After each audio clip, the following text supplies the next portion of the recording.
Los últimos 3 millones de años son definitivos para la evolución del paso de los primates o grandes monos como el orangután, el chimpancé, el gorila, a los homínidos y por lo tanto al Homo sapiens.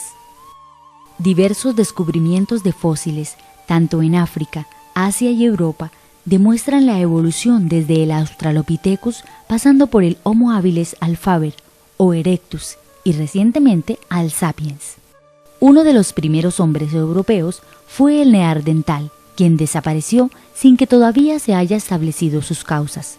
Algunas de las características: vegetariano y de gran estatura, pero parece que no resistió al frío de los grandes glaciales y al medio.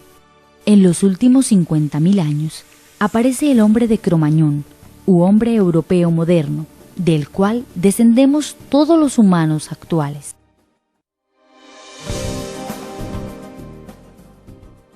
Los 3 cerebros. El cerebro humano está formado por varias zonas que evolucionaron en distintas épocas. La zona más primitiva y a la vez la más oculta del cerebro pertenece a los reptiles. Cerebro reptil. Tiene 3 compartimentos, uno frontal para el olfato, otro medio para la visión y otro posterior para el equilibrio y la coordinación. Los 3 compartimentos propios de los reptiles crecieron a partir del tronco cerebral, como un conjunto de neuronas situadas al extremo superior de la espina dorsal. Esta disposición fue heredada del sencillo cerebro de los peces, y su función es instintiva, de supervivencia, pelea o huye. Esto ocurría hace aproximadamente 400 millones de años. Cuando los mamíferos evolucionaron, desarrollaron una nueva serie de instintos relacionados con los de los reptiles en lo referente al sexo y la procreación. El más importante de todos ellos era el del cuidado materno de las crías, ya que los pequeños llegan al mundo en un estado indefenso y vulnerable, y con dificultades para asegurar su descendencia. Los nuevos instintos de los mamíferos no reemplazan a los instintos de los reptiles, sino que los aumentan.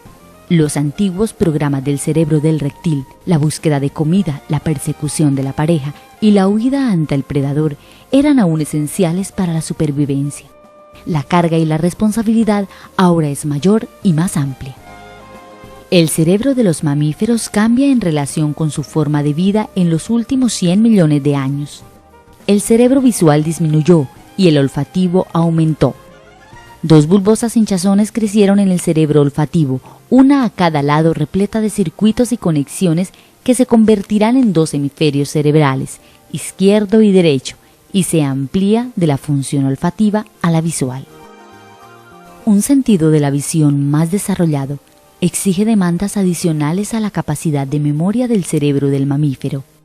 La superficie de los hemisferios cerebrales fue creciendo y adquiriendo la arrugada apariencia característica del animal inteligente, recubriendo las partes anteriores, lo que se conoce con el nombre de córtex o corteza cerebral, propia del mono y antropoide, y en el último millón de años da origen a la aparición del Homo sapiens.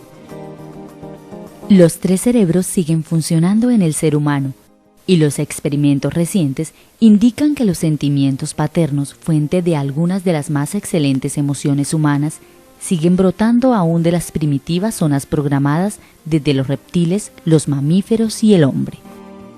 Los experimentos de los cuales se habla provienen de 3 fuentes: extirpaciones de partes del cerebro que se realizan en animales de laboratorio, lesiones sufridas en los humanos a consecuencia de las guerras o accidentes, y por intervenciones neurológicas o neuropsicológicas por intermedio de electroencefalogramas, tomografías computarizadas, flujo regional sanguíneo, tomografía axial computarizada, resonancia magnética nuclear. La corteza cerebral o cerebro nuevo tiene como función la racionalidad. Domina al cerebro viejo.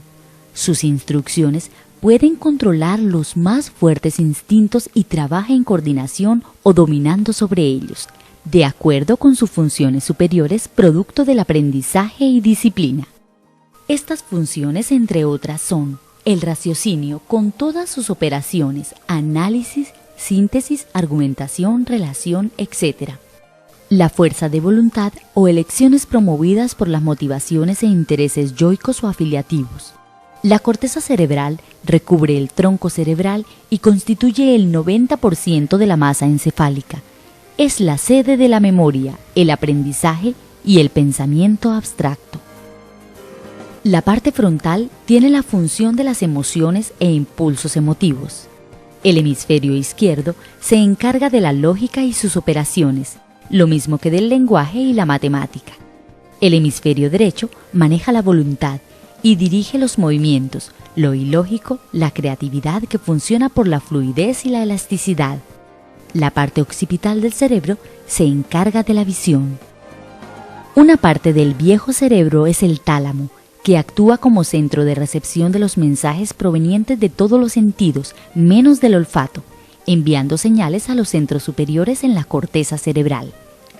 Los mensajes de la nariz pasan directamente a la corteza cerebral, función que tenemos los humanos desde los primeros días de los mamíferos, cuando los hemisferios cerebrales empezaron a evolucionar del cerebro reptil olfato. El hipotálamo se encuentra debajo del tálamo. Estimula y prepara al cerebro para las acciones agrupadas a un determinado estado emocional.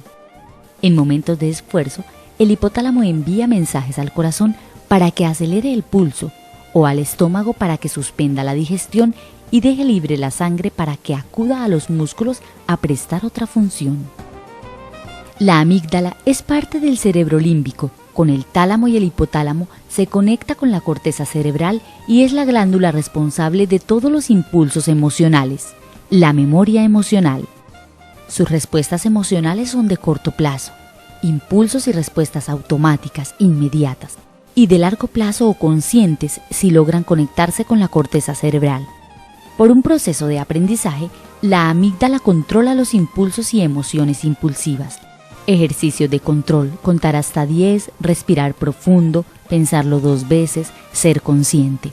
El niño poco a poco aprende a controlar sus impulsos. El control de las emociones se realiza con la atención concentrada y las motivaciones para hacer funcionar bien los neurotransmisores.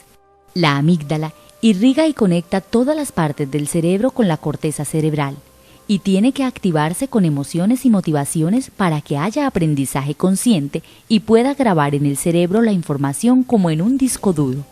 Los docentes, padres de familia y adultos deben saber esto para que el aprendizaje en el niño sea eficaz y con una memoria a largo plazo.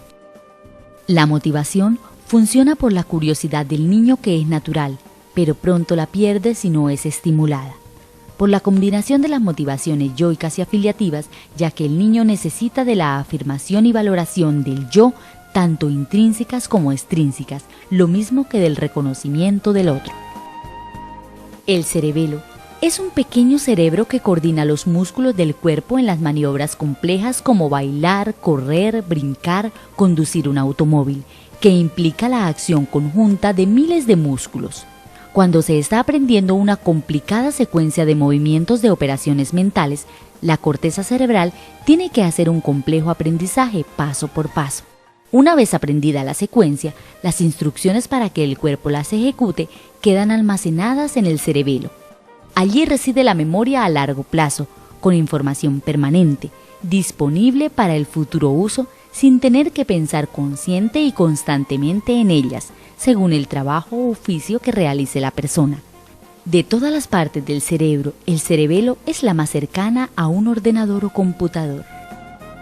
Los seres humanos, especialmente los niños, sufren disfunciones, úlceras o cánceres en su cerebro a causa de la mala formación, mala educación, enseñanza y aprendizaje que adquieren en sus primeros años, debido a que ellos aprenden de los adultos y estos no saben qué enseñar y cómo hacerlo. Estas disfunciones duran toda la vida y muchas veces no se pueden manejar y tratar, formando personas traumáticas con disfunciones, falta de personalidad, conflictivas. El aprendizaje del niño es tanto consciente o inconsciente por parte del adulto. Solo más tarde se preguntan: ¿qué he hecho de mi hijo? ¿Por qué es así? Debemos hacer lo que hace el médico con el paciente enfermo. Para tratarlo conoce todo el funcionamiento del cuerpo, diagnostica, receta y hoy en día se tiene medicina preventiva.